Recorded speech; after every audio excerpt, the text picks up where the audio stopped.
እንደምንቆያችሁ ክብራን ተመልካቾች ከአማራ ሚዲያ ኮርፖሬሽን አዲስ አበባ ስቱዲዮ የሰዓቱን ዜናዎች ይዘን ቀርበናል። የዕለቱን ዜናዎች ዮሐና መኮንን ከመላይ ስቱዲዮና የስርጭት ባለሙያዎች ጋር ወደ እናንተ እያደረስኩ አብሬያችሁ ቆይታ አደርጋለሁ። ከኛ ጋር ቆዩ። ጉባኤው ወደ ተሻለ ምዕራፍ እየተሸጋገረ መሆኑን የኢትዮጵያ ሀገራዊ ምክክር ኮሚሽን ዋና ኮሚሽነር ፕሮፌሰር መስፍን አራያ ገልጸዋል። ኮሚሽነሩ ስለ ጉባኤው ወቅታዊ መረጃን አስመልክተው መግለጫ ሰጥተዋል። ጉባኤው ከዚህ ቀደም በሁለት የ250 ቡድኖች የተነሱ ሀሳቦችን በማጠናቀር የተሰነዱ ሀሳቦች ለ500 አባላት ቡድኖች በመቅረብ ላይ ይገኛል። በአሁኑ ወቅትም በ500 አባላት ደረጃ ምክክራቸውን እየጀመሩ አሉ። ቀሪዎቹ እስከ ነገ ያጠቃልላሉ ብለዋል ኮሚሽነሩ። ሂደቱ እንግዲህ 500ዎች ተጀምረዋል።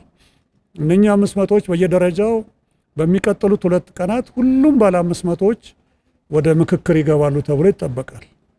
ስለዚህ በዛሬው ዕለት 3-4 የሚሆኑ የአጀንዳ ቡድኖች ምክረ ሀሳቦቻቸውን፣ ጥያቄዎቻቸውን የሚያዳብሯቸውን ሀሳቦች ጀምረዋል።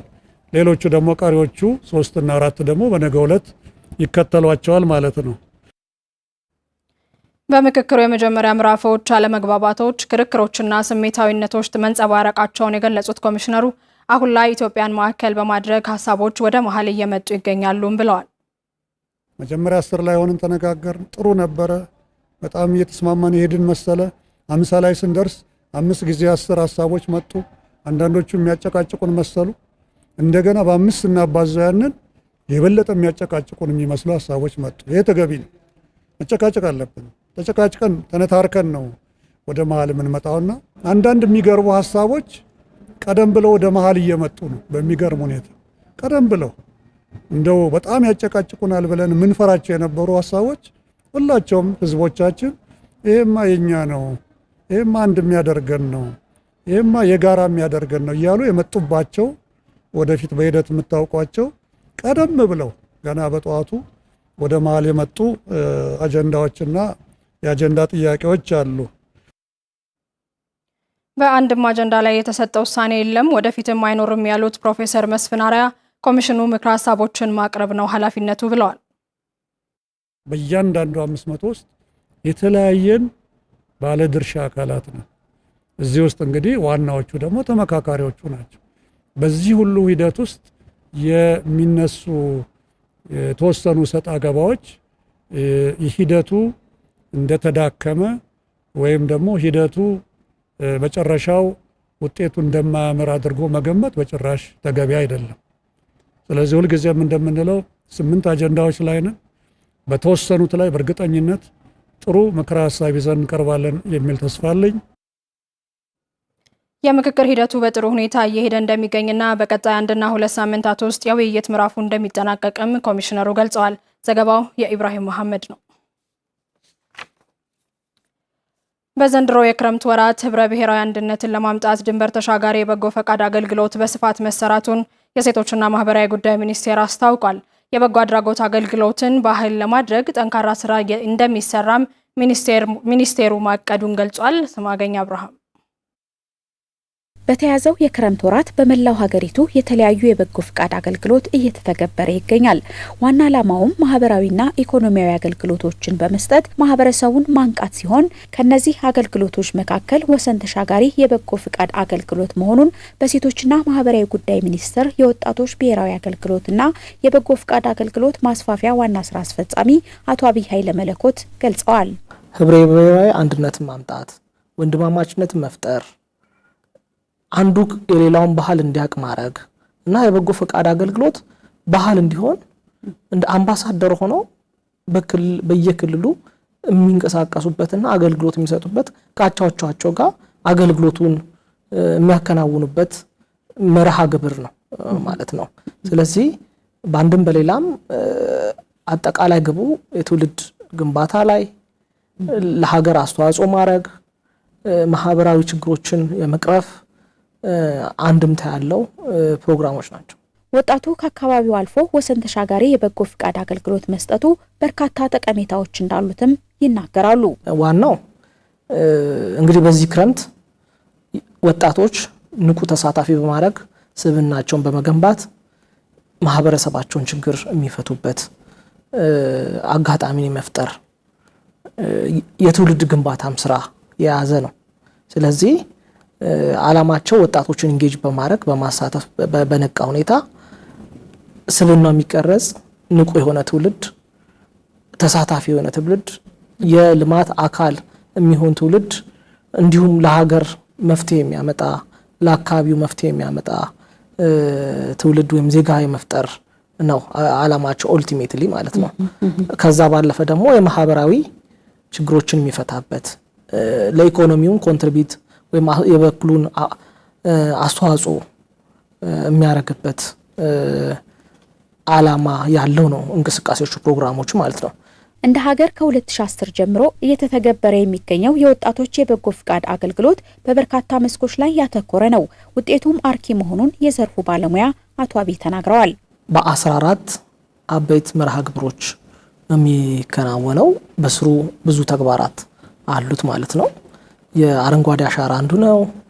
የሰብአዊ ድጋፍ የምንለው አለ። ሰብአዊ ድጋፍ ላይ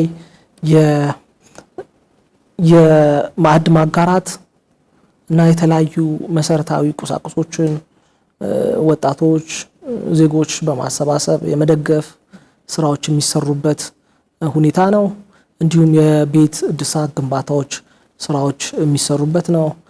በጤናው ስንሄድ በጎ ፈቃደኝነት በጤና ተቋማት የሚሰጥበት የደም ልገሳ ወይም የደም ማሰባሰብ ስራዎች የሚከናወኑበት የጤና ተቋማትን ምድረ ግቢ ማስዋብ ማደስ የሚከናወንበት ሁኔታ ነው። የዘንድሮ ወሰን ተሻጋሪ የበጎ ፍቃድ አገልግሎት ከ25 ሚሊዮን በላይ ወጣቶችን አሳትፎ በ14 የተለያዩ የልማትና ማህበራዊ ዘርፎች በመከናወን ላይ ይገኛል። የኢትዮጵያ ሆርቲካልቸር ምርቶች የውጭ ምንዛሬና የስራ ዕድልን እንዲያሳድጉ ዓለም አቀፍ መስፈርቶችን አሟልተው የሚመረቱበት መንገድ ላይ ትኩረት ሊደረግ እንደሚገባ የኢትዮጵያ ግብርና ባለስልጣን አስገነዘበ። ኢትዮጵያ ከአበባ እንዲሁም ከአትክልትና ፍራፍሬ ምርቶች የውጭ ምንዛሬ ገቢዋን እያሳደገች ሲሆን በይበልጥ እንዲያድግ የተጀመሩ ስራዎች ተጠናክረው ሊቀጥሉ ይገባል ተብሏል። አየለ መስፍን ተጨማሪውን ይዟል። የአበባ እንዲሁም የአትክልትና ፍራፍሬ ልማት በኢትዮጵያ ውጭ ምንዛሬ ከሚያስገኙ ምንጮች ውስጥ ይጠቀሳሉ። በተለይ የአበባ ኤክስፖርት በአውሮፓ በመካከለኛው ምስራቅና በሌሎች የዓለም ገበያዎች ተፈላጊነቱ እየጨመረ መጥቷል። ይህ ምርት በዓለም ገበያ ተቀባይነት እንዲኖረው ማህበራት ዓለም አቀፍ መስፈርቱን እንዲያሟሉ የሰርቲፊኬሽን ስራ ላይ ትኩረት መደረጉም በኢትዮጵያ ግብርና ባለስልጣን ምክትል ዋና ዳይሬክተርና በተባበሩት መንግስታት ድርጅት የእጽዋት ኮንቬንሽን የኢትዮጵያ ቋሚ ተወካይ አቶ ወንዳለ ሀብታሙ ተናግረዋል። በተለይ በእጽዋት ምርቶች ዙሪያ ላይ በዓለም አቀፍ ደረጃ IPPC የሚባል የኢንተርናሽናል ፕላንት ፕሮቴክሽን ኮንቬንሽን አለ። የኢንተርናሽናል ፕላንት ፕሮቴክሽን ኮንቬንሽን ስታንዳርዶች አሉት። 47 አንቀጽ ያለው ISCPM የሚባል ኢንተርናሽናል ሳኒተሪ ኤንድ ፋይቶሳኒተሪ ሜዠርስ እርምጃ ጭምር የሚያስወስድ ከአንዱ ሀገር ወደ ሌላው ሀገር ስንነግድ ዓለም ባስቀመጠው ስታንዳርድ መሰረት ነው የምንነግደው። ሰርቲፊኬሽን አንድ ምርት ከተመረተበት ቦታ አንስቶ ኮንሱመሩ ወይም ደግሞ ተጠቃሚው እስከሚጠቀምበት ጊዜ ድረስ ያለው ሂደት ጤናማ መሆኑን ማረጋገጥ አለብን። ኢትዮጵያ ያላት የኮሜሳ ክሮፕ ተብለው በቀጥታ አንዱ ሀገር ከተመዘገበ ሌላው ሀገር በቀጥታ መሸጥ እንዲቻል እንደ አይነት የፖሊሲ ሃርሞናይዜሽን ጭምር የሚጠይቅ ነው። አምራቾች ዓለም አቀፍ ስታንዳርዶችና ሕጎችን ጠብቀው ማምረታቸው አንድም ምርታቸው በዓለም ገበያ ያለው ተፈላጊነት እንዲያድግ አንድም ደግሞ ለሀገሪቱ ተጨማሪ ገቢን ያስገኛል ያሉት የኢትዮጵያ ሆርቲካልቸር አምራቾችና ላኪዎች ማህበር ዋና ዳይሬክተር አቶ ቴዎድሮስ ዘውዴ ናቸው። ዓለም በአሁኑ ሰዓት በአውሮፓም በሰሜን አሜሪካም በሩቅ ምስራቅም የሚገኙ ተቀባይ የግብርና ምርት ተቀባይ ሀገሮች የተለያዩ ሰርቲፊኬሽን ስታንዳርዶች ከሰፕላይ ቼኑም ከገበያውም በመንግስታቱም በኩል ሕጎች እየወጡ ነው ያሉት። እነዚህ ሕጎች በዋነኝነት ብዝሃ ሕይወትን ከመከላከል አንጻር፣ አምራቾችን ጥቅም ከማስጠበቅ አንጻር፣ ለሰራተኞች ተገቢውን ደሞዝ ከመክፈል አንጻር በአጠቃላይ ደግሞ አካባቢን ከመከላከል አንጻር የመጡ ያሉ ሪኳየርመንቶች አሉ ወይም ሰርቲፊኬሽኖች አሉ። ይህንን በተመለከተ በዓለም አቀፍ ደረጃ ብዙ የሰርቲፊኬሽን ሪኳየርመንቶች አሉ። እነዚህ ሰርቲፊኬሽን አይነቶች በደንብ ከሰራናቸው ለኢትዮጵያ ተጨማሪ ገቢ የሚያመጡ ለኢምፖርቲንግ ሀገሮች ደግሞ የተሻለ ኮንፊደንስ ከኢትዮጵያ ለመግዛት የተሻለ መተማመን የሚሰጡ ናቸው። የኛ ገበሬዎች ደግሞ የተሻለ ገቢ እንዲያገኙ ያደርጋሉ ማለት ነው። የአምራች ማህበራቱን ሰርቲፋይ የማድረጉ ስራ በሚጠበቀው መጠን አለመሰራቱን የጠቀሱት አቶ ቴዎድሮስ በቀጣይ ተጨማሪ ስራዎች ቢሰሩ ትርፋማ መሆን እንችላለን ብለዋል። በሚጠበቀው ሌቭል እንደ ሀገር አልተሰራም። ቡናን ብንመለከት ከ15-25% የሚሆነው ምርት ብቻ ነው ሰርቲፋይድ ሆኖ የሆነ ያለው። ስለዚህ በዚህ ረገድ ስራዎች ቢሰሩም እንደ ሀገር ተጨማሪ ገቢ እናገኛለን፣ ተጨማሪ ስራ እንፈጥራለን ማለት ነው። ኢትዮጵያን የተሻለች ዘላቂነት ያሟላች ሀገር የሚል ብራንድ ግሎባሊ ማሰጠት እንችላለን ማለት ነው። ይሄ እንዲሆን ደግሞ ሁሉም የሚመለከታቸው ባለድርሻ አካላት በተቀናጀ መልኩ መስራት ይጠበቅባቸዋል ማለት ነው። የጥራት ደረጃዎችን ማሟላት፣ የማረጋገጫ ስርዓቶችን ማስፋፋትና አዳዲስ የውጭ ገበያዎችን መድረስ ከተቻለ የዘርፉ የውጭ ምንዛሬ ገቢና የስራ ዕድል ፈጠራ እንደሚጨምር ተመላክቷል። ከአሚኮ አዲስ አበባ ስቱዲዮ ወደ እናንተ እየደረሱ ያሉ የዕለቱ ዜናዎቻችን አሁንም እንደቀጠሉ ነው። አማራጭ የኃይል አቅርቦትን በማሳደግ በ120 ሚሊዮን ብር ለውሃ ተቋማት ከፀሐይ ኃይል እንዲያገኙ ማድረጉን የሰሜን ሸዋ ዞን ውሃና ኤነርጂ መምሪያ አስታወቀ። መምሪያው የ2018 በጀት ዓመት አፈጻጸሙን 74 በመቶ ማድረስ ችሏል። ብርቱካን ማሞ ተጨማሪውን ይዛለች። አማራጭ ኃይል የተጠቃሚዎችን ጊዜ ጉልበትና ወጪ በመቆጠብ ዘመናዊ አኗኗርን እንዲለማመዱ ያግዛል። የፀሐይ ኃይል ባዮጋዝና ምርጥ ምድጃዎች የአርሶ አደሩን አኗኗር በማቅለል ሚናቸው የጎላ ነው። የሰሜን ሸዋ ዞንም በ2018 በጀት ዓመት አማራጭ ኃይል ሽፋንን 74 በመቶ ማድረስ መቻሉን የዞኑ ውሃና ኤነርጂ መምሪያ ኃላፊ ችሮታው ሹመት ነግረውናል። በዚህ በጀት ዓመት ብቻ ብንወስድ ወደ 120 ሚሊዮን ብር የሚጠጋ 9 የውሃ ተቋማቶች ላይ የውሃ ተቋሞችን ወደ ሶላር የመቀየር ስራ ሰርተናል። ለምሳሌ ምንጃር አካባቢ ብናነሳ አዳማ፣ ድሬ፣ ጮባ ማንሳት ይቻላል። ባልጭ ድቡቱ ላይ ክርስቶስ ሰምራ በስፋት የሰራንባቸው ናቸው። ኤፍራታ ላይ አርሶ አምባ በስፋት የሰራንበት ነው እና በጥቅል የውሃ ተቋሞቻችን ወደ ሶላር መቀየር አለባቸው በሚል ሰፊ ስራ እየሰራን ያለ ነው። 2017 የነበረው 68% ነው ከኢነርጂ አኳያ።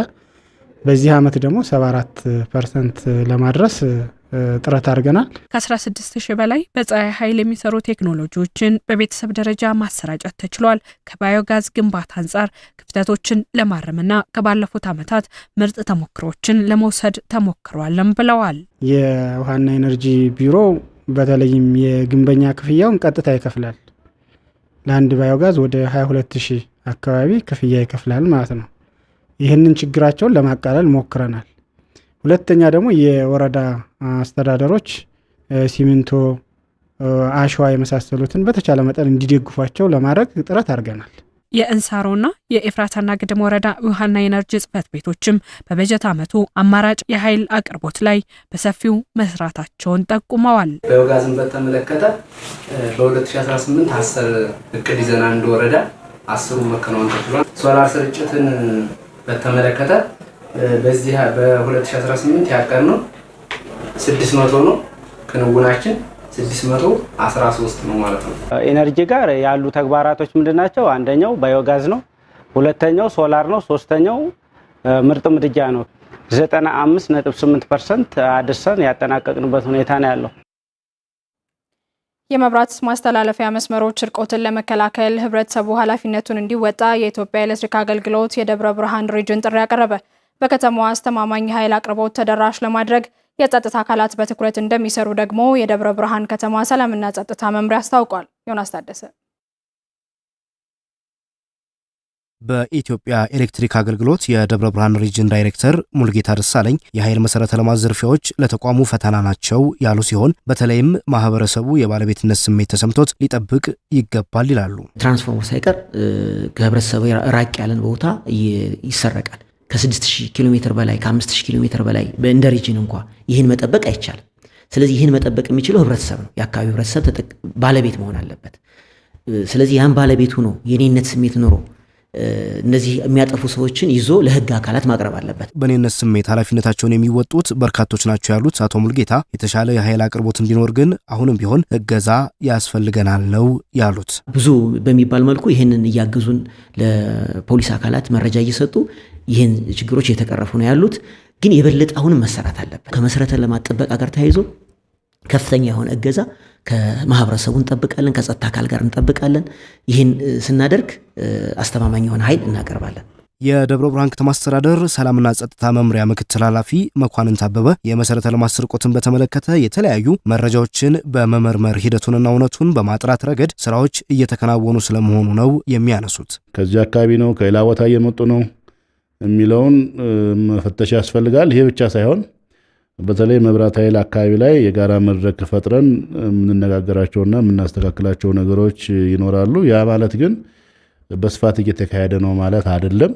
ሙከራዎች አሉ። እነዚህ ሙከራዎች ሳይሰፉ ለማስቆም በእኛ በኩል እየሰራን ነው። በቀጣይም ከተማዋን የሚመጥን አስተማማኝ ኃይል አቅርቦት እንዲኖር በማድረግ ሂደት ማህበረሰቡን ያሳተፈ ተግባር ይፈጸማል ነው የተባለው። ማህበረሰቡ ከጸጥታ ኃይላችን ጎን በማድረግ መሰረተ ልማትን ከሚመሩ ተቋማት ጋር ተነጋግረን ምን መሆን አለበት የሚለውን አቅጣጫ ማስቀመጥ ያስፈልጋል። እሱን እስከምናስቀምጥ ድረስ በእኛ በኩል በተለይ በመሰረተ ልማት ስርቆት አማካኝነት ፋብሪካዎች፣ የተለያዩ የልማት ድርጅቶች እንዳይቆሙ ምን ማድረግ አለብን የሚለውን በእኛ በኩል ተነጋግረን እየሰራን ነው። በመጨረሻም ወደ ዕለቱ አጫጭር ዘገባዎች እናልፋለን። ተመስገን ዳረጎት ያቀርባቸዋል። ተከታትለን እንመለስ።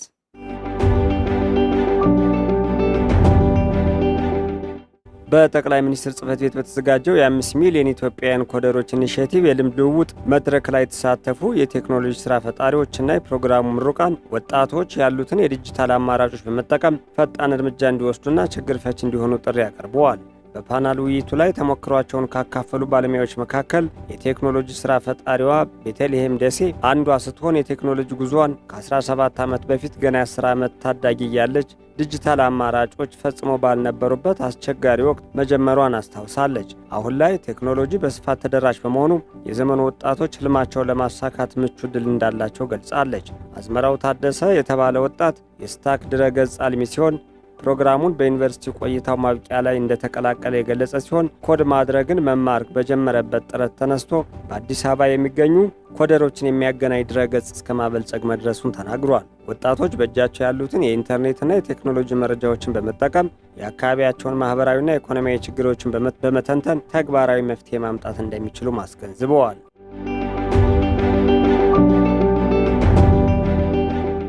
የኢትዮጵያ ኤሌክትሪክ አገልግሎት አዲስ ኃይል ማስገቢያ ክፍያን በዱቤ ለሚከፍሉ ደንበኞች ሲያስከፍል የነበረውን የወለድ ክፍያ ሙሉ በሙሉ ማንሳቱን የተቋሙ ዋና ስራ አስፈጻሚ ኢንጂነር ጌቱ ገረመው አስታወቁ። እንደ ዋና ስራ አስፈጻሚው ገለጻ ቀደም ሲል የዱቤ ክፍያ ጊዜ እስከ 24 ወራት የሚደርስ ሆኖ ከ6 ወራት በላይ ለሚቆይ ክፍያ ከ3 እስከ 9 በመቶ የሚደርስ ወለድ ይታሰብበት ነበር። በቅርቡ ስራ ላይ በዋለው የአዲስ ቆጣሪ የዱቤ አሰራር ከሰኔ ወር 2015 ጀምሮ ባሉት 2 ሳምንታት ውስጥ ብቻ 19231 አዳዲስ ደንበኞች ኤሌክትሪክ ተጠቃሚ መሆን ችለዋል። በአጠቃላይ ተቋሙ በ2018 በጀት ዓመት 664505 አዳዲስ ደንበኞችን ተጠቃሚ ያደረገ ሲሆን በ2019 በጀት ዓመት ደግሞ 1.1 ሚሊዮን አዳዲስ ደንበኞችን ለማገናኘት እቅድ መያዙን ኢቢሲ ዘግቧል።